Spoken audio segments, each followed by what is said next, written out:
Yeah, totally. Salman Rushdie here. He's confusing free speech with freedom from consequences from speech because, like, look at this guy.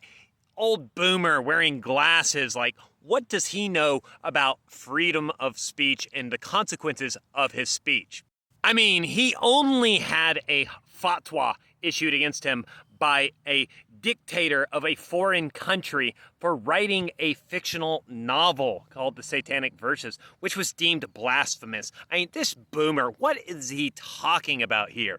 And here he is complaining about consequences for his speech. Oh, you got stabbed? I mean, cry me a river, Mr. Rushdie. You got stabbed for the consequences of your speech? Oh, look at this. I was lying there in a lake of my own blood. I mean, oh, come on. Grow up. These are just the consequences of your speech, Mr. Rushdie. For anyone that can't tell, that was satire. I mean, I know some of you have terrible satire detection, so I have to tell you. But here's the thing. What does freedom of speech mean without freedom of at least some consequences? The consequences that are acceptable are, I'm going to call you a dumbass if you say something stupid. I'm also going to call you a bigot and a racist if you say something racist or bigoted. The consequences should not be violence or threats of violence against you for saying something, even if it's offensive. And here's the thing.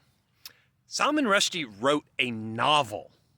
It's not even like truth. It was a fictional novel. The passage that was deemed blasphemous, it's very, very clear that Ayatollah Khamenei never actually read it, and most of the Muslims that tried to carry out the fatwa also never read it, because while maybe it is blasphemous, it was hardly offensive. But even if it was offensive, even if it was intentionally offensive, the idea that you should be allowed to use violence to silence speech is fucking fascism.